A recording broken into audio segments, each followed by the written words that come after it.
ও নমঃ শিবায়। ভাই বোনেরা, আজকের এই আধ্যাত্মিক আলোচনায় আমরা এমন একটি প্রশ্ন নিয়ে হাজির হয়েছি যা হয়তো আপনার হৃদয়কে নাড়া দেবে।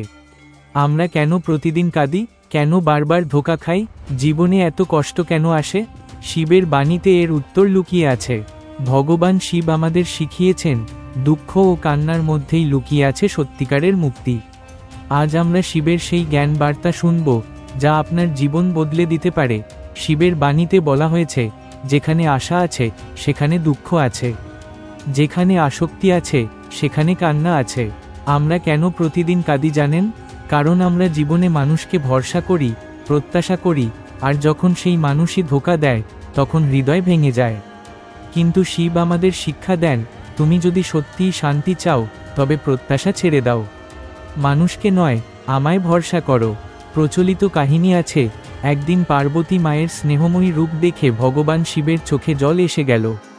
দেবী প্রশ্ন করলেন, প্রভু, আপনি তো মহাদেব, আপনিই যদি কাঁদেন তবে ভক্তরা কি শিখবে?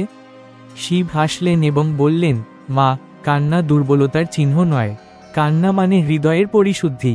ভক্ত যখন আমায় ডাকে অশ্রুসজল নয়নে, তখনই তার হৃদয়ের দরজা খোলে, তখনই আমি তার জীবনে প্রবেশ করি। অর্থাৎ কান্না আমাদের শুদ্ধ করে। আমরা অনেকেই বলি, প্রভু, আমাকে কেন ধোঁকা দিলেন? কিন্তু শিব বলেন, আমি ধোঁকা দিই না, আমি শুধু আয়না দেখাই। যে মানুষ তোমাকে ছেড়ে চলে গেল সে তো আসলে কখনো তোমার ছিলই না। ধোঁকা আমাদের শিখিয়ে দেয় কে সত্যিকারের বন্ধু আর কে কেবল সময় কাটানোর সঙ্গী। ধোঁকার পরেই আমরা বুঝতে পারি আসল আশ্রয় কোথায়, ভগবানের চরণে। শিবের এক বিখ্যাত বাণী আছে, যে ভক্ত কষ্টকে আমার প্রসাদ মনে করে গ্রহণ করে, তার জন্য আমি মুক্তির দ্বার খুলে দিই। আমরা প্রতিদিন কাঁদি, ভেঙে পড়ি, অথচ বুঝি না এই কষ্টই আসলে আমাদের শক্তিশালী করছে। যেমন শিব ভগবান সারা শরীরে ভস্ম মেখে থাকেন, তেমনি আমাদের জীবনও ভস্মসদৃশ পরীক্ষায় গড়ে ওঠে। দুঃখ এলে ভয় পেও না, কান্নাকে দুর্বলতা ভেবো না, ধোঁকাকে অভিশাপ নয়, শিক্ষা মনে করো। যে কাঁদে সে ভগবানের সবচেয়ে কাছাকাছি পৌঁছে যায়। শিব ভক্তকে বলেন, হে ভক্ত, আমায় ডাকো অশ্রু দিয়ে, আমি আসব। কিন্তু অন্য কারো কাছে কান্না বিক্রি করো না। তুমি যে প্রতিদিন কাঁদো তার মানে তুমি বেঁচে আছো। তোমার হৃদয় এখনো কোমল। মনে রেখো, যেদিন তুমি কান্না ভুলে যাবে সেদিন তুমি পাথরের মতো হয়ে যাবে। তাই কান্নাকে থামিও না, শিবের চরণে সমর্পণ করো।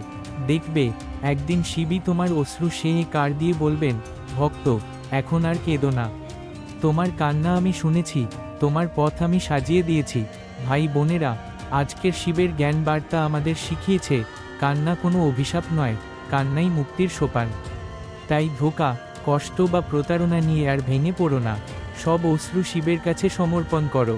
ও নমঃ শিবায়। যদি আজকের এই শিববার্তা আপনার হৃদয় ছুঁয়ে যায় তবে ভিডিওটি লাইক করুন, শেয়ার করুন, আর আমাদের চ্যানেলটি সাবস্ক্রাইব করতে ভুলবেন না। আপনার একটি সাবস্ক্রিপশন আমাদের আরও শিবজ্ঞান পৌঁছে দিতে সাহায্য করবে।